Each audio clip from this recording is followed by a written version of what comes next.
Hey friends, welcome to another episode of Secrets from the Saddle, All Things Cycling Podcast. Say that 10 times fast. Oh my God. With your host, Sylvie.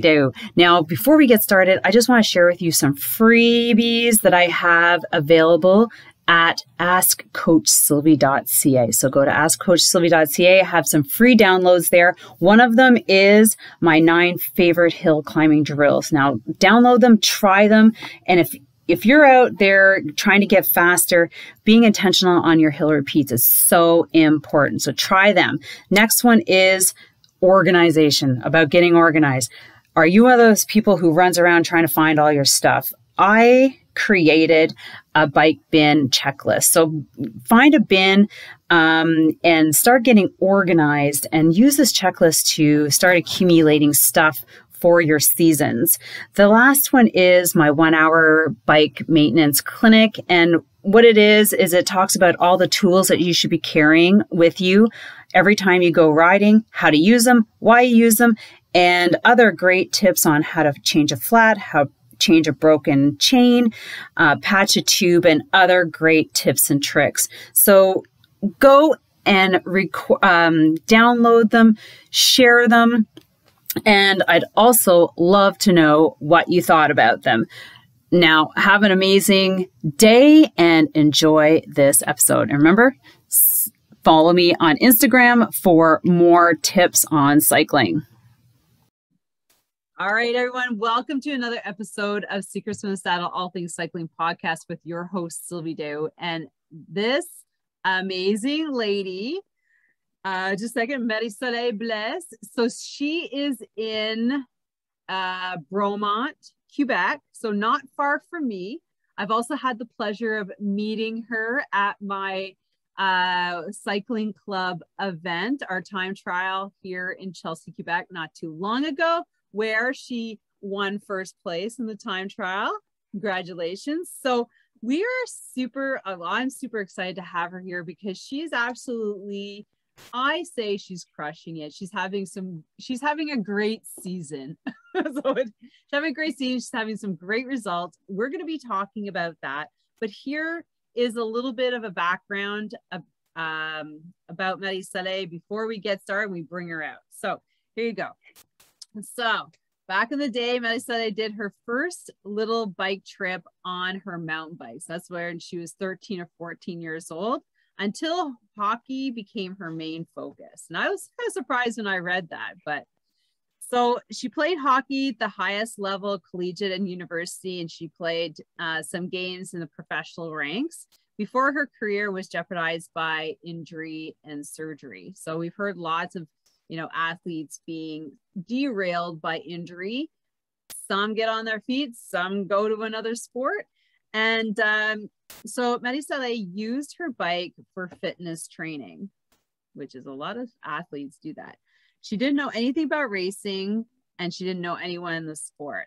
It wasn't until 2011, as she was preparing for her next hockey training camp in August, an ankle sprain kept her from the gym. She remembers watching the Tour de France, which inspires like so many of us in the month of July or August, that while icing her foot and having this thought, she wanted to become a cyclist, quit hockey, and start her new journey. I absolutely love that. So she started racing in 2012. She had her first success in the track and then in the criterium scene before she turned to road. So Marie-Soleil has been a pro since 2019, where she raced with an Italian women's team, Asana, and I think I recognize the name, participated in her first Worlds in 2019, and she also is a member of the national team for Canada and holds 11 Quebec championship titles. 11, let me say 11. Welcome, Marie-Soleil, to the podcast. Hi, thanks so much for having me.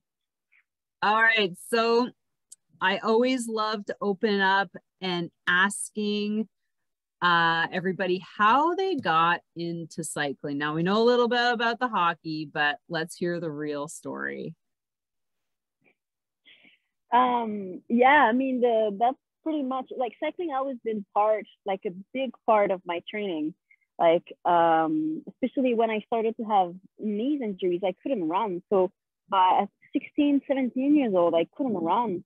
And I actually bought my first home trainer. Like how many hockey players buy a home trainer? Like it's a cycling thing. Like I was a cyclist, even though and I would do my intervals on the trainer. So like, and especially when I had my shoulder surgery, it was a 6 month rehab process, and I spent like much and more and more time on my bike. And in 2011, I did an internship in California to learn English because my English was actually not very good just a few years ago. It's crazy. It's really good now.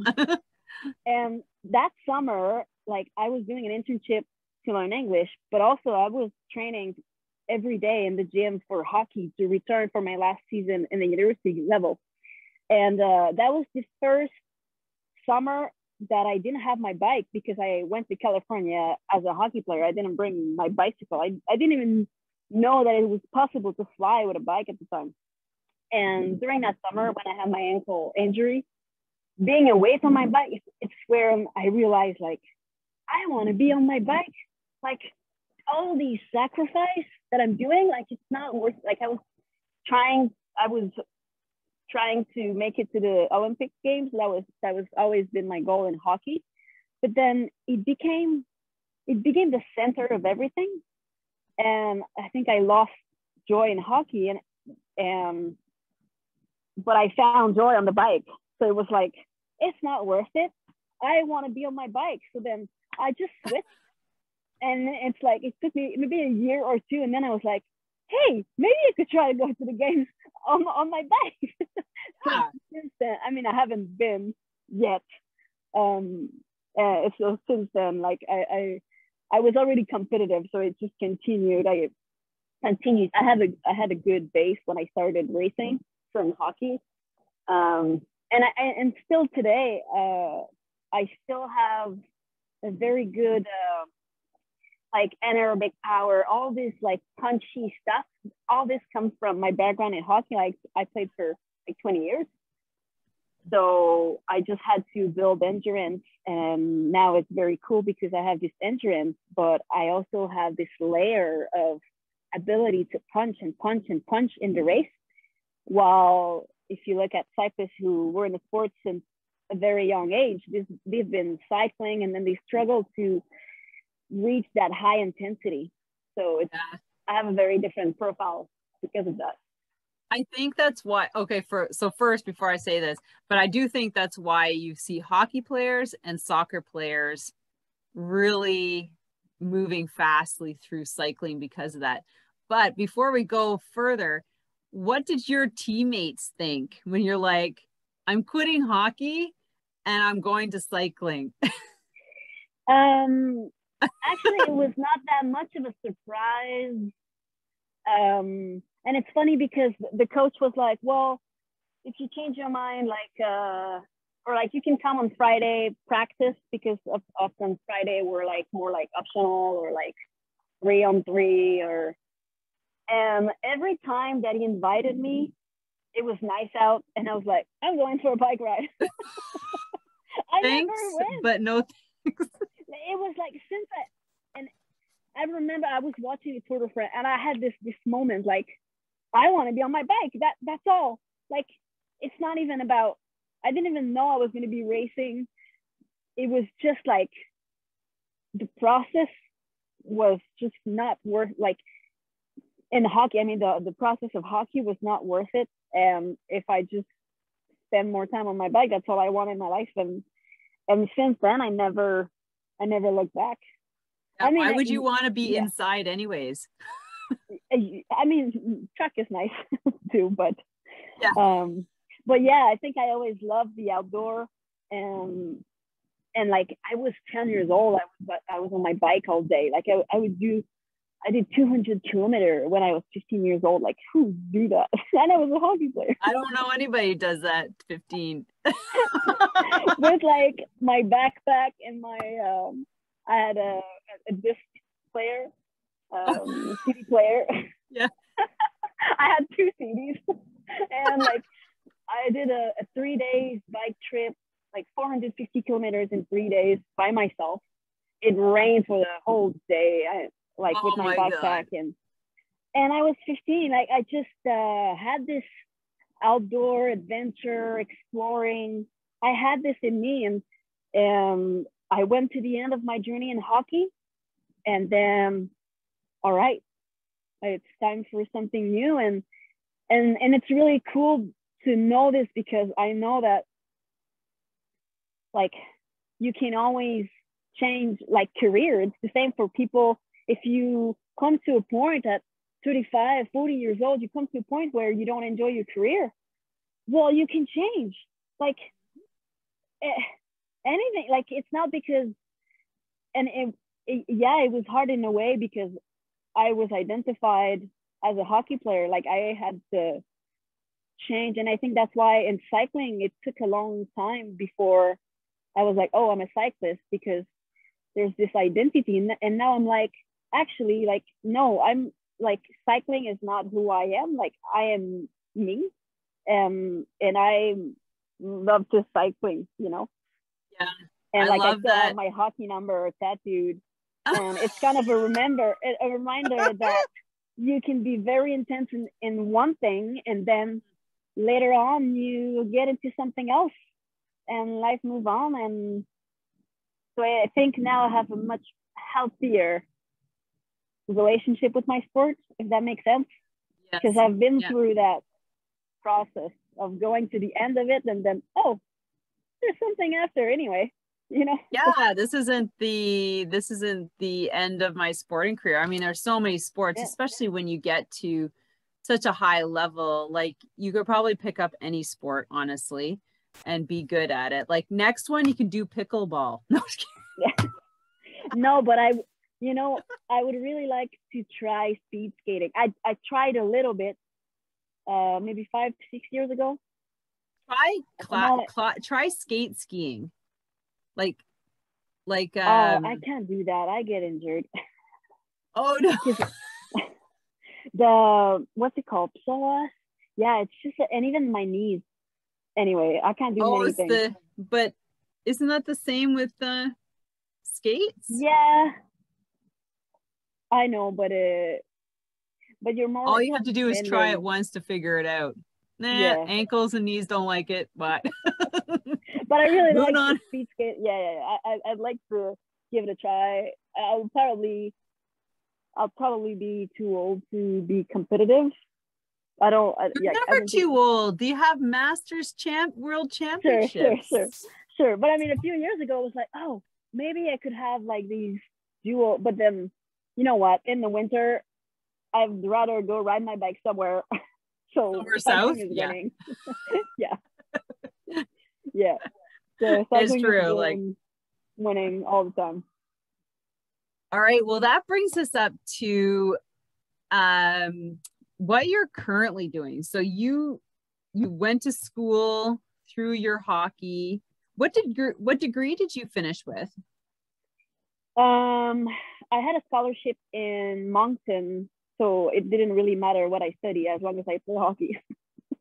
But I did. What did you study though? I did international management, like marketing, like yeah. So I did commerce, gestion du commerce, in Quebec. And then I actually did my bachelor in 2 years because I had 4 years of cégep, so I had a lot of. So it went really quick. And afterward, I started at McGill online marketing, online technology, and then I worked in a web agency, and I really got into web marketing. And yeah, so I was an e-commerce director, like my last full-time job, up to 2015, 6 years ago now.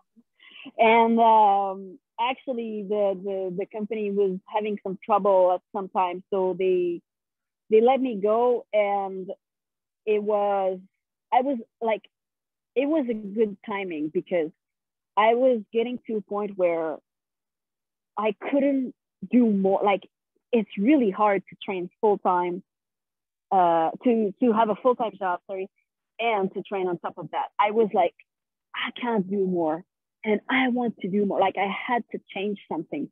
And in the 2 years prior to that, I started to specialize in Google AdWords and search engine, and things that I was like, I need to be very good at something that I could work from distance. And that you're so smart. And like, I saw it, it's crazy because when I did my Google certification 2013, 14, like, I had this in mind. This will be my freedom key when it's time. And it's been so since 2016 and doing freelance work. Everything search engine, marketing. Oh my now God, I want to hire you. Well, yeah. Well, I mean, until October, I'm kind of booked, but yeah. Well, no, because that was one of my questions. Like, how are you bringing in an income while you're trying to do this? Yeah. You are very smart. I wonder. Thank you. I'm not too bad. I mean, when you really want to do something, I think I'm passionate. When you want to do something, you find a way to do it. It's not magic. It's not but like every year I wonder, like, I've had clients that eventually I worked with clients for 4 years, and then they hired a bigger agency. Okay. So it's like, it's really difficult because there's no stability. Sometimes I was down to one client, and then sometimes I have 7, and then it's like, how am I going to do it? And but I also know that I have a good, I have some experience in the work industry. Like, if I want to return, I had some people reaching out to me on LinkedIn, and I've been refusing some job offer.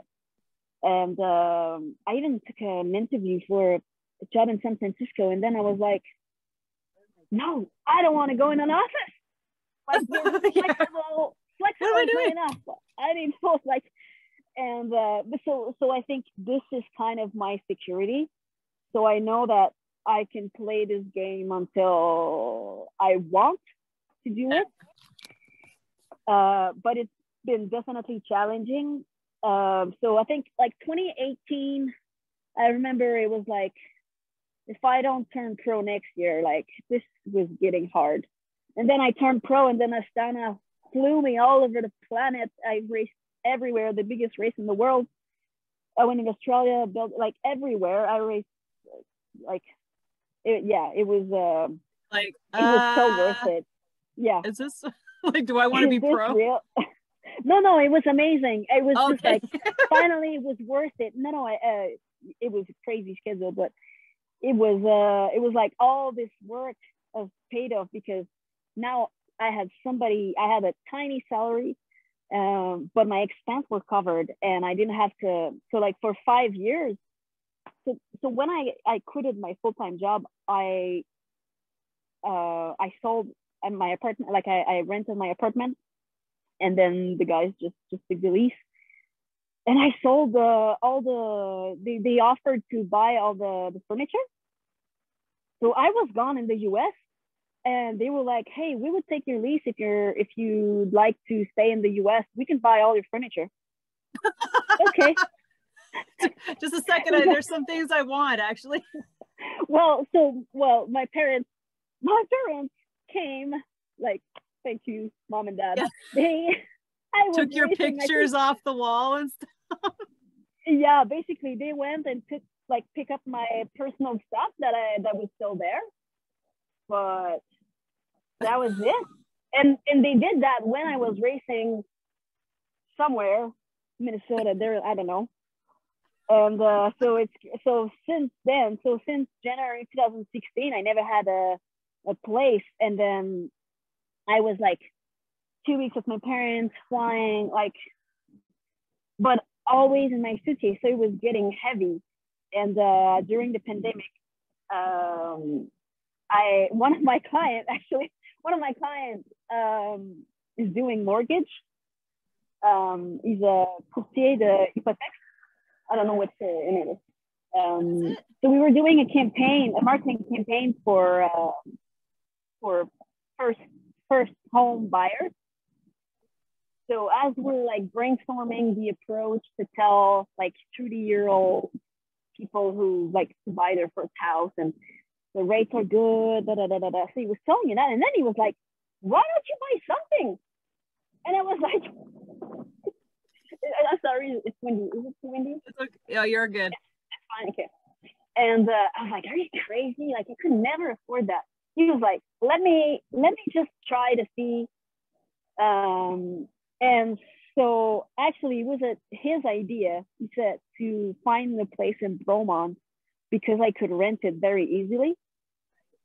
And so that could be my security. Like if I can't afford it, then I can rent it and then go back. Or then if I'm going to travel, then I can rent it for 6-7 months, like whatever I need. Yeah. So he was like, "Oh, then maybe it's feasible." So he put me in touch with someone in Vermont to find me this amazing deal. So I finally have my own place. It's been just over a year that I have a place. So it's been a lot of sacrifice. You're like, how can she do it? Well, if you're willing to. Yeah. I like to say scrappy. Yeah. Like willing to be scrappy. You remind me a lot of, have you met Lex Albrecht? You must have. Yeah, I mean, but we're different in many ways. I know, but you two remind me of each other. Yeah. Like you're Quebecers. Well, she's kind of from Ontario, but she's like a Quebecer. Yeah. And but she's, you know, she's just like very good at hustling. Like you're yeah. And I just like, whoa, I love it. So okay, so when did your contract finish with Asana? Is that like when COVID hit? Like everything just kind of. No, actually, there was only 2 people that spoke English on that team, 2 girls, and 1 BS. The rest was Italian and Spanish, and they both quit the team in June. And yeah, communication was COVID, like last year. No, that was 2019. So okay. And then yeah, they didn't renew my contract, and I found another. So I went with collegiate Mettler, a Swiss team. They were ranked about the same. I think collegiate was 14 and Astana was 15. Anyway, kind of the same international roster, based in Switzerland. So for 2020, I was racing for collegiate. I went to Spain. We had a sponsor that had a house in Mallorca. It was amazing. Yeah, not too bad. And so I was supposed to. It was frustrating because my calendar was always changing, and then I was set to start on March 13 with the classic in Belgium when the pandemic hit. So I was still in Spain. So I didn't race. So January, February, and March, I was in Spain just waiting for my season to start. And then I was about to fly when, oh shit, maybe it might be canceled. And things were just, everything started to get canceled. And it was like, what's going on? Yeah. So it was $3,000 to fly back home. It was crazy. Yeah, it was crazy. And like at the time, it was like panicking, like, oh my God, am I going to be stuck in Spain? Yeah, really? But, yeah. So then went back to Canada at my parents. Thanks for my mom and dad. Where are they, in Montreal? Or are they around Bromont? Where are they?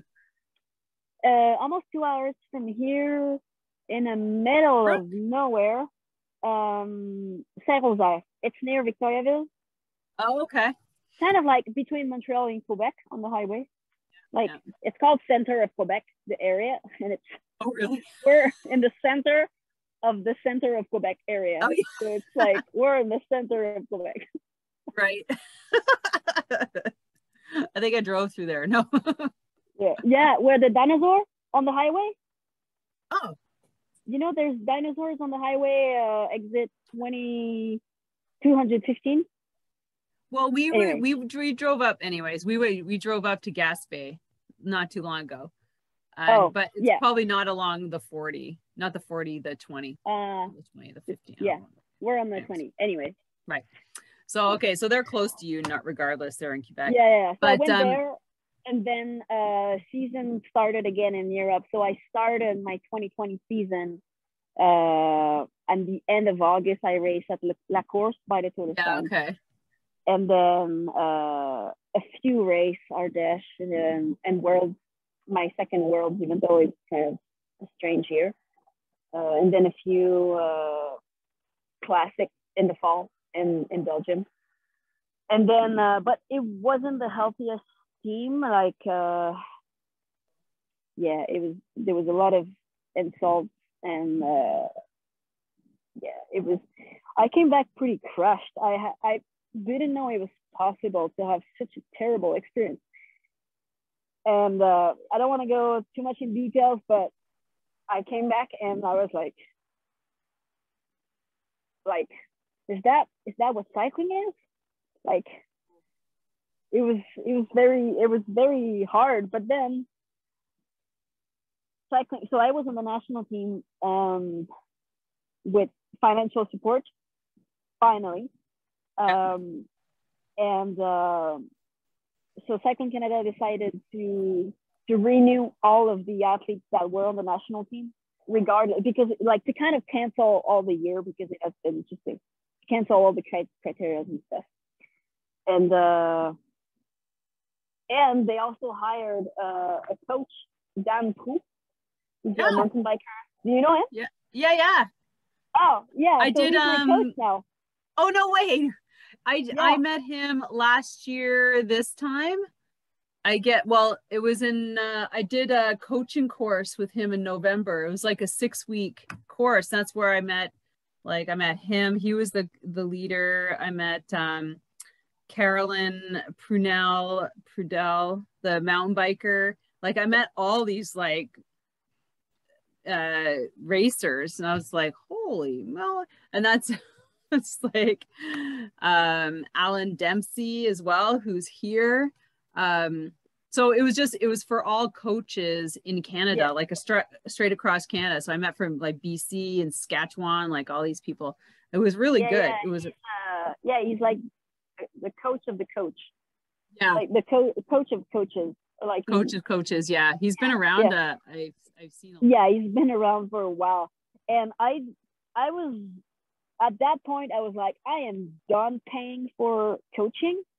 I was 1 year with an Australian as a coach, and the relationship was just difficult. There's just so many women out there. It's very hard to find a coach that truly believes in you, and like that doesn't just take the paycheck every month and just a training program, and just it's very hard. And so I was like, I am done paying for a coach. I am done doing things that I don't enjoy about cycling.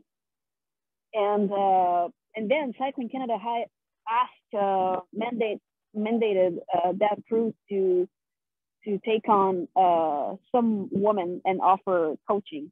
So he became my coach through Cycling Canada, and he's been so understanding, so supportive, so like he knew. I didn't have to say many things.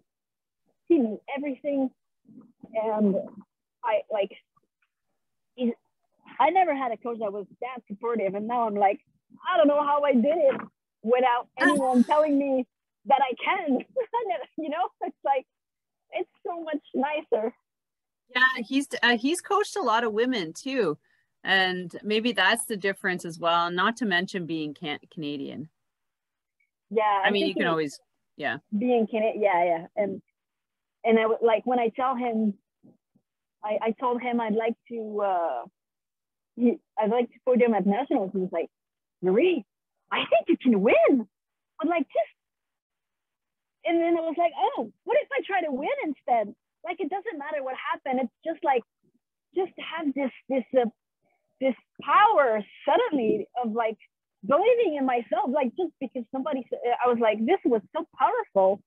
Why? Like, it's so important to have a coach that believes in you. It's a massive difference. I think I've always been exceptionally determined and self-motivated, but then when things were really hard, to have him to step up and really help me to get back together, like yeah. I know I've heard lots of good things about Dan. I'm still trying to get him on the podcast, so maybe. Yeah. Well, maybe. I asked him after, but he's like, "Oh, I'm really busy." Yeah. I know, you got so many clients. I mean, and honestly, I talked to Dan on the phone 4 times during the year. Like, we don't have to, like, there's a lot of maybe more written communication. Like, I'll write comments in my training, and he told me, you write everything you want in your comments. You don't have to filter. Like, sometimes with my previous coach, I would like, oh, I can't sit, I'm tired, or, you know, it's like, with him, it's like, you can complain, you can say everything, and I don't know. My journal, fucking Jesus Christ. yeah, exactly. And so sometimes he'll reply. He's been very supportive, and then he just writes my program. It's been steady. I think I would say I did a little bit less than what I did in the past with previous coach in terms of training load. I think definitely less, it seems, but it's also difficult to compare because I did so few races compared to the previous year. So I think the racing adds a layer of stress, of fatigue. So then when you're trying on top of it, you're always like, ah. And now this year I can take training maybe more easily because I have a place where I can rest and I'm not always in my suitcase. Yeah. I can imagine that makes a huge difference when you know that you have a place to go to, and like you're not, you know, in different time zones and like sleeping in different places and all sorts of things. Yeah. Well, okay. So before we move on, tell me, I love watching you on Instagram, Facebook. Like, you're always camping, you got your dog, and just tell me a little bit about like this summer, because like you're racing a lot, but you're also enjoying yourself, you know, and you don't see many people doing that and doing what you're doing. I think there's 2 things. The first thing is I did a big bike packing trip in the spring, and that came like, I was like, okay, I don't have a contract, so collegiate didn't, like, I was not continuing with collegiate, that was for sure. And it was late in the year, couldn't find a contract, and so I was like, okay, there's very few races. Most amateur races are canceled. I mean, in Europe, like, you had to be on a team to race. That's the only racing that was happening were professional races. So without a contract, I was like, okay, what am I doing? And then I think it helped me also. He was like, what would you like to do? And then I was like, I want to go ride my bike somewhere I've never been. And then so he was like, okay, like, think about where you'd like to, and I just came with this idea, but I could never afford, the idea of camping came because I could never afford to go rent an Airbnb for a month somewhere I've never been. Because I've been in Tucson. I have some contacts in Tucson. I can. Oh, have you been in home stretch? Yeah, also, yeah. With Catherine. Yes, I know Catherine. Yeah. Awesome.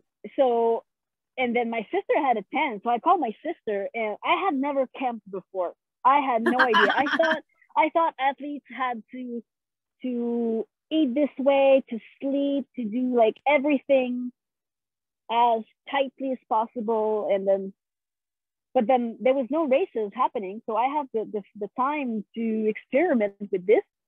and so many people camp, so why wouldn't be able to do it? So I called my sister.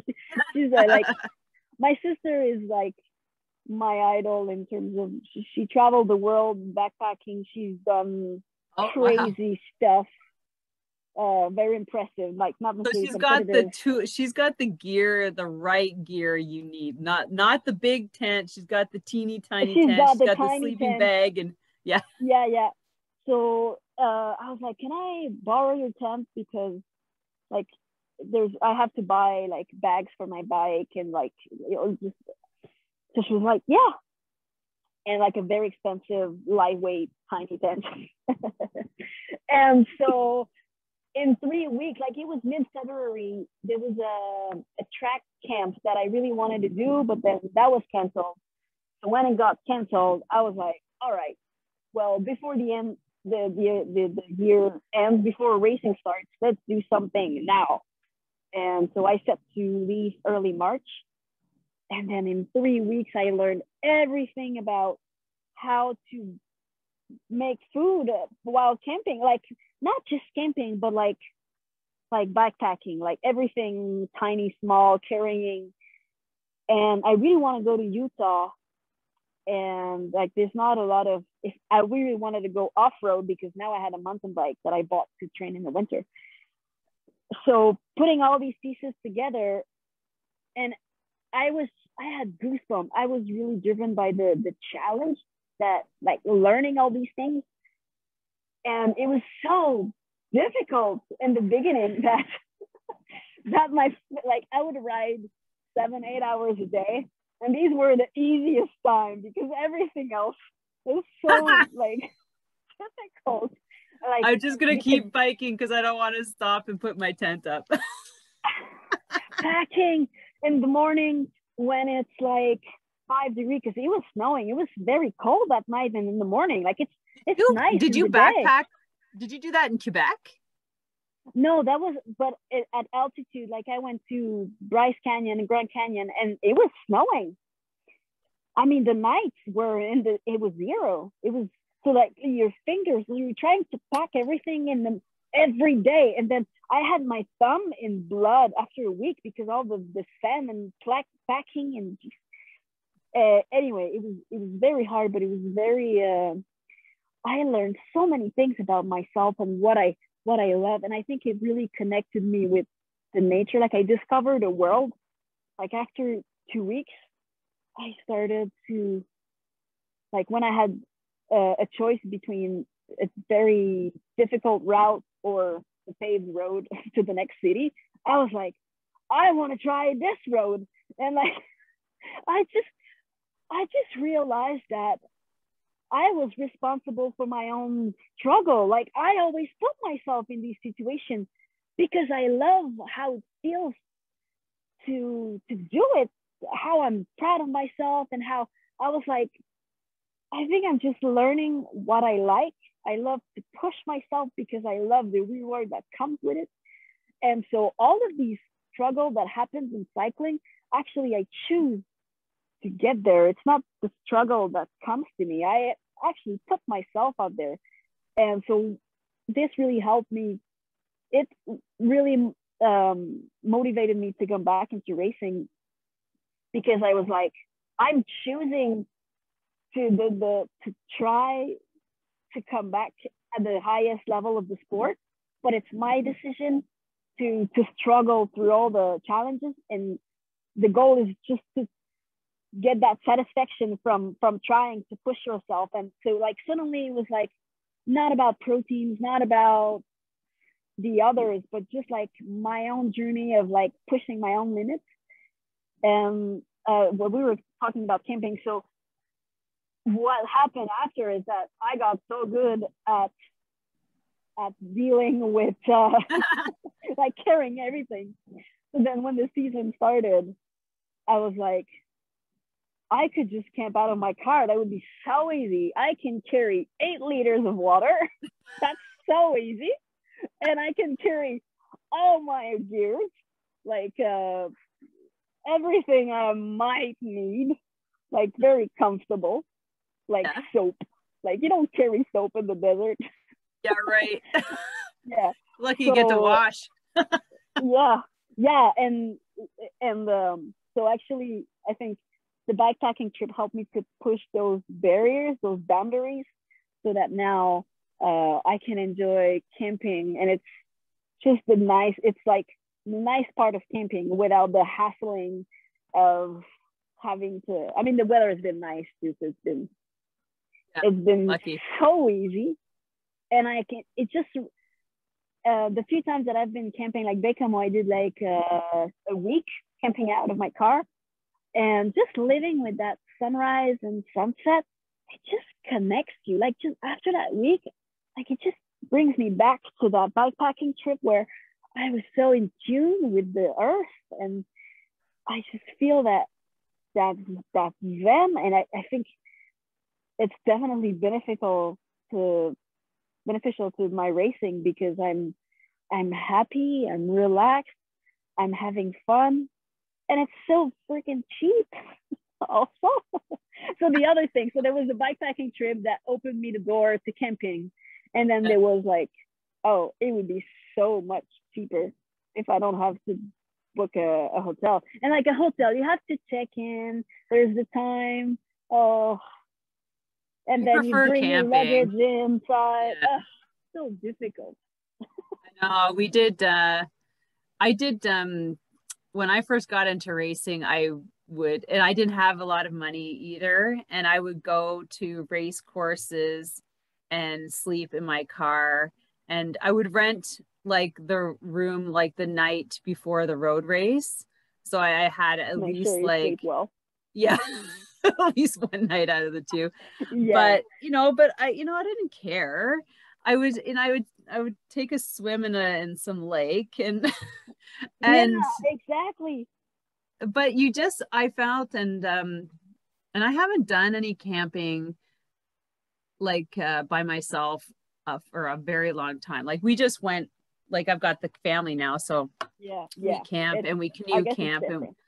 yeah, but the thing is that we went to Quebec and for 7 days, and half of it was camping and half of it was in the hotel. But I tell you, I came back like so, I don't know, re-energized. And I like camping because you just roll out of bed. Like I love cooking at the fire, like everything, and like the coffee, and you just sit back and you're just like, and you just travel at your own pace. And and the trees, the nature just down. You can't, it's impossible to be stressed in camping. Just the environment is and Camping Boreal, where I was for provincials, it was very nice. So I went to a campground for the races, so I could have a shower and I could leave my stuff. Oh, cool. So it was like it was so easy.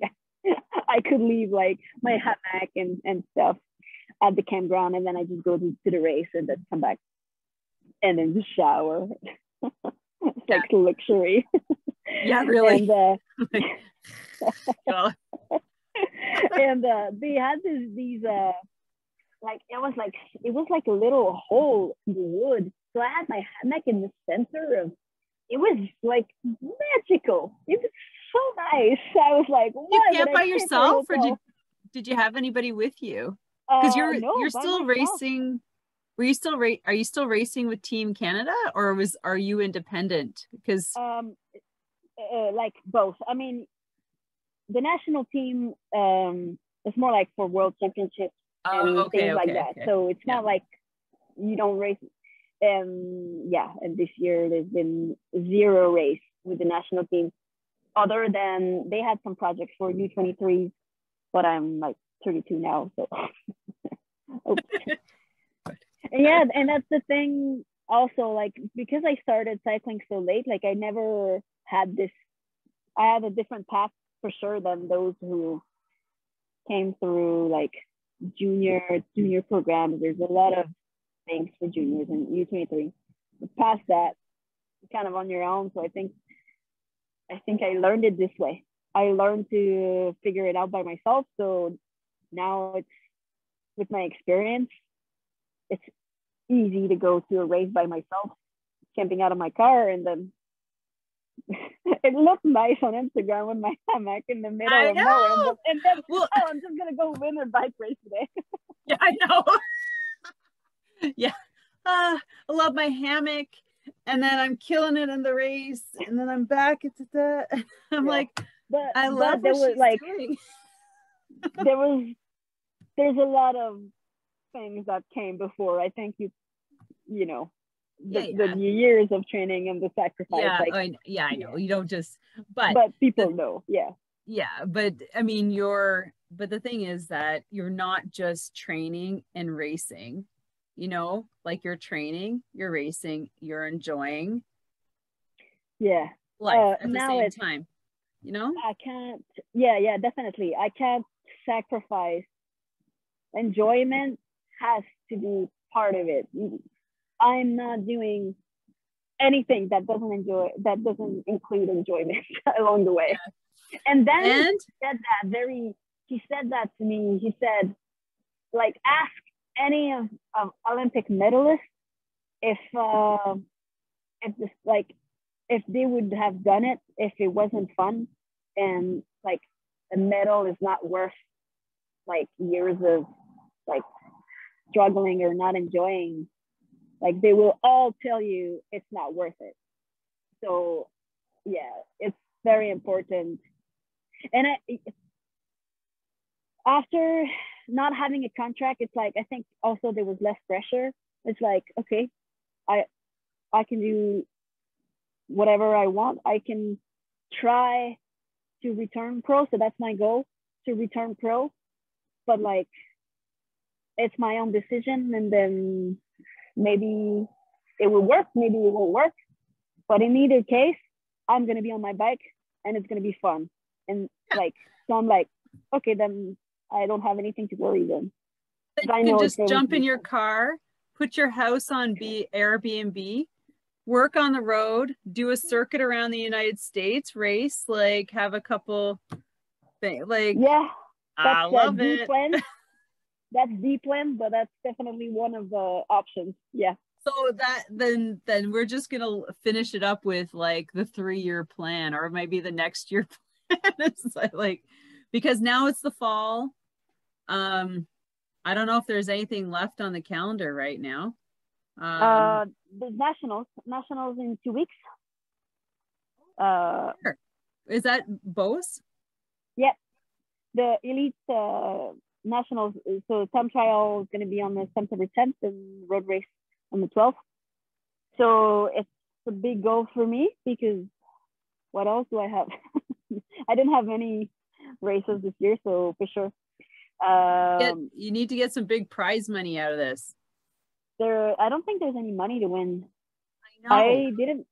I won $0 at provincials.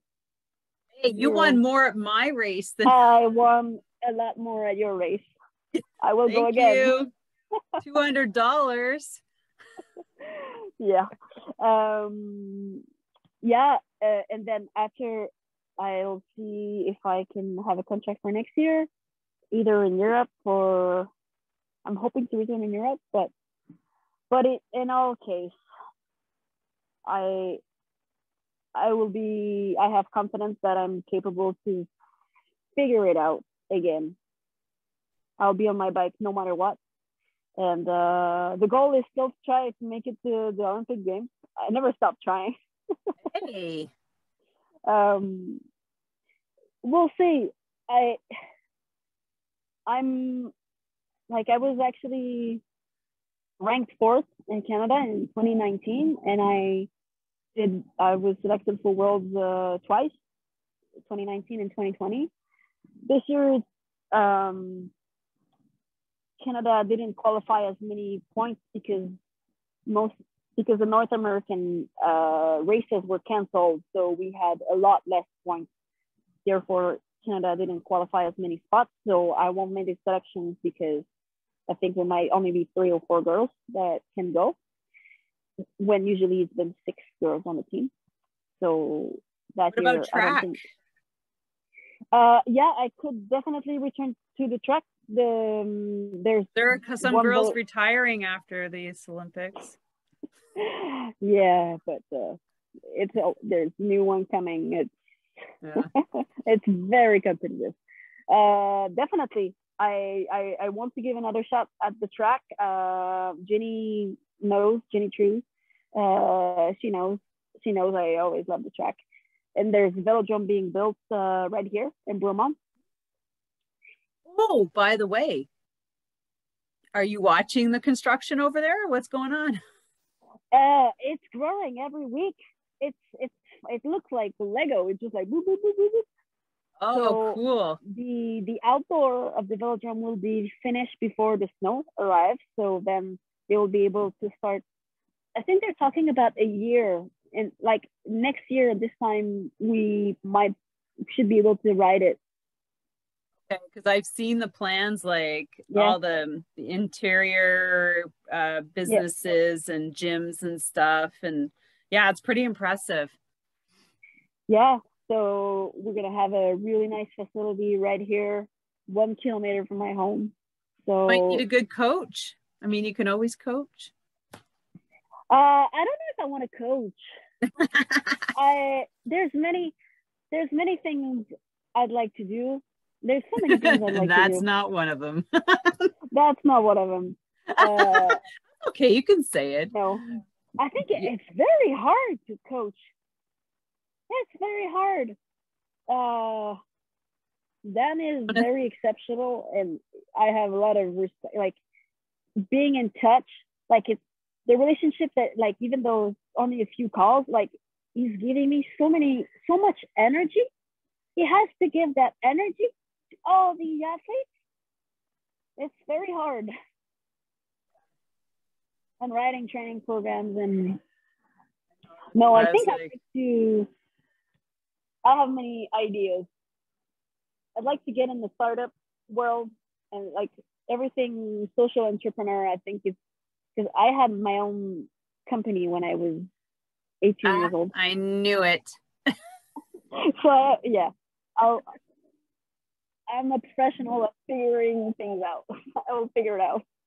You're a hustler, not in a bad way, but that, I mean, just having that knowledge, that online knowledge, like that sets you apart from so many others. Like you said, you can work anywhere. You can put your house on Airbnb, like your apartment, and, you know, make good money, go south.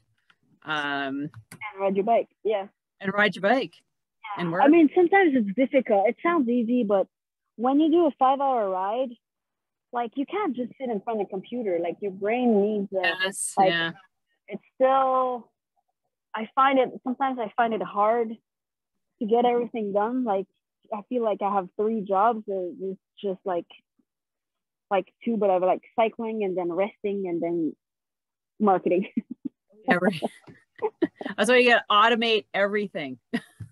No, yeah, I still need my brain, and so it's not because I'm there physically that I'm so it's still difficult to get enough work done to pay the bills, and then but yeah. If you need like, I'll hire you in October. Sure, we can talk about that. And if there's any listeners who needs help with search engine, careful. SEM, yeah, where can we find you? Where can you find her? On Instagram. Not only can you watch her exciting life. I'm there on. I have my resume, my professional resume on LinkedIn. Go to LinkedIn. They should just go there and find you. Yeah, it's been a word of mouth, so I didn't have to make a website about my professional services, but I'm happy to tell you more on the phone what I do and what I. Yeah, no, that would be kind of cool because actually, we could probably use some stuff for our club. I want to take it in a whole different direction, and I can do social media marketing, website strategy, newsletter, all that stuff. Right. Everybody look for her on LinkedIn for her social services. Keep it professional. But I will have all her social media links in the bio if you want to go and follow her and see how fun and watch her at Nationals in a couple weeks. Go cheer her on there. So this has been amazing. Thank you so much, Maddie. Is it Maddie? Is it just Maddie or is Marie-Soleil? Yeah, Marie-Soleil. But ask you how you got your name. Marie-Soleil. Is there a story behind that? No. I mean, it was kind of common. There are some Marie-Soleil in French. Oh, really? Okay. Yeah. And there was Marie-Soleil Tuga. I think my parents really liked her. She was a public personality. I'm not too sure. And then she died young in an accident, unfortunately. But anyway, I have a different story. All right. Well, thank you so much. That has been amazing. This has been a great chat. Hey, thanks so much for having me. Yeah, I really enjoyed it. Oh, well, thanks. And like I said, I'll be watching you. I'll be watching. We'll be watching. We'll see what you've been up, what you're up to, and how Nationals goes. And so make sure you follow both of us on social media on Instagram. And for any of the business questions, like I said, go find her on LinkedIn. Keep it professional. And thank you so much. Until next time, we'll have yourself an amazing day. Thanks, Sylvie.